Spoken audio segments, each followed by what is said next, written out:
We drove a few kilometers east out of the spa town into a region of sylvan beauty dominated by tall green trees.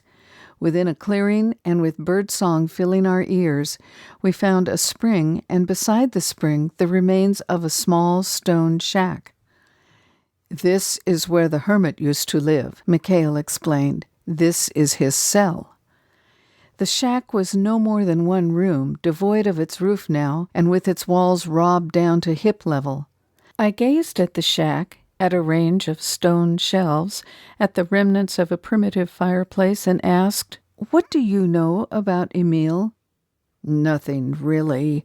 Only that he betrayed the people of Myra, and that we no longer talk about him." I plonked the hat on my head at a suitably rakish angle, then followed Mikhail from the clearing back to the hire car. As we walked, Mikhail slowed, then turned and said, "Samantha?" "Yes?" "You are engaged to Dr. Story." "Yes." "Does he love you?" "I think he does." "Do you love him?" "I do," I replied with a smile. Then I frowned. "Why do you ask?" Mikhail shrugged. He walked ahead. "No reason.